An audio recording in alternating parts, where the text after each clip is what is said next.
দিল্লির মসনদ কি তবে সত্যিই কাঁপতে শুরু করেছে? ৪০ বছরের রেকর্ড ভেঙে সংসদ ভবনের দোরগোড়ায় পৌঁছে গেছে হাজার হাজার বিক্ষুব্ধ জনতা। একদিকে প্রশ্ন ফাঁস, আরেকদিকে শিক্ষার্থীদের মৃত্যুর প্রতিবাদে রাজপথে ককরোচ জনতা পার্টির তরুণ সমাজ। অন্যদিকে দেশকে মার্কিন স্বার্থে বিক্রির অভিযোগে দিল্লি অভিমুখী কোটি কোটি কৃষক। ইতিহাস বলছে, ছাত্র আর কৃষকরা যখন একসাথে রাজপথে নেমে আসে তখন স্বৈরাচারের পতন কেবল সময়ের ব্যাপার হয়ে দাঁড়ায়। গতকাল দিল্লির রাজপথ যা দেখেছে তা মোদি সরকারের গত ১০ বছরের শাসনামলে এক নজিরবিহীন ঘটনা। পুলিশের বাধা, নির্মম টিয়ার গ্যাস আর লাঠিচার্জকে তুচ্ছ করে কম করে ৫০,০০০ তরুণ তরুণী ঘিরে ফেলেছিল ভারতের সংসদ ভবন। গোয়েন্দাদের সব হিসাব উল্টে দিয়ে শিক্ষার্থীরা যেভাবে ব্যারিকেড ভেঙে এগিয়ে গেছে তাতে স্পষ্ট মোদি প্রশাসনের ভিত কেঁপে উঠেছে। পুলিশ ধর্ণামঞ্চ ভেঙে দিলেও আন্দোলন থেমে থাকেনি। সিজেপি নেতা অভিজিৎ দীপকে সাফ জানিয়ে দিয়েছেন, সরকারের মুখ পুড়েছে।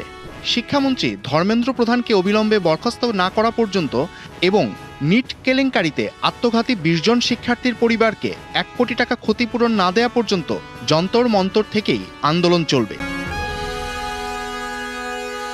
বিরোধী নেতা রাহুল গান্ধী সোজাসুজি তোপ দেগে বলেছেন, দেশের শিক্ষা ব্যবস্থা আজ উইয়ে খাওয়া ফোপড়া কাঠে পরিণত হয়েছে। কিন্তু প্রধানমন্ত্রী মোদি তা নিয়ে নীরব।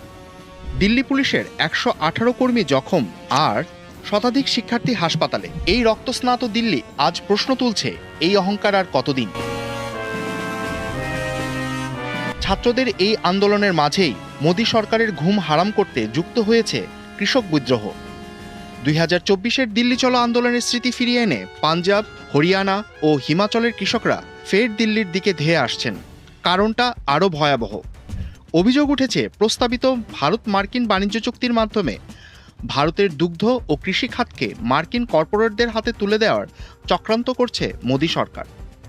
যে দুগ্ধ খাতের উপর নির্ভর করে বাঁচে দেশের ৮ কোটি গ্রামীণ পরিবার, মার্কিন সয়াবিন, ভুট্টা আর ডেইরি পণ্যের উপর শুল্ক ছাড় দিয়ে সেই কোটি কোটি ক্ষুদ্র কৃষককে মৃত্যুর মুখে ঠেলে দেওয়া হচ্ছে।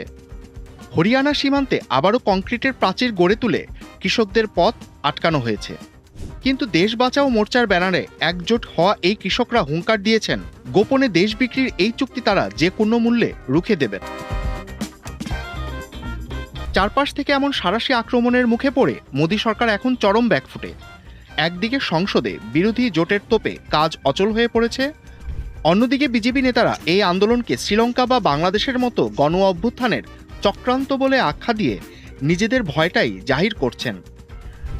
বাধ্য হয়ে প্রধানমন্ত্রী মোদি দলীয় বৈঠকে প্রশ্নপত্র ফাঁসে জড়িতদের শাস্তির কথা বলছেন, ছাত্রদের সঠিক পথে ফেরার নসিহত দিচ্ছেন। কিন্তু প্রশ্ন হচ্ছে, যে সরকার কোটি কোটি তরুণ আর কৃষকদের পেটে লাথি মারে, তাদের এই ফাঁকাবুলি আর কতদিন দেশের মানুষ গিলবে?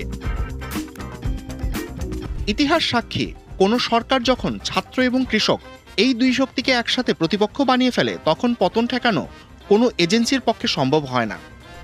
যন্তর মন্তরের অনড় ছাত্র সমাজ আর শম্ভু সীমান্তে দাঁড়িয়ে থাকা কৃষকরা আজ একই বার্তা দিচ্ছে, মসনদের অহংকার ভেঙে গুড়িয়ে যাওয়ার সময় এসে গেছে।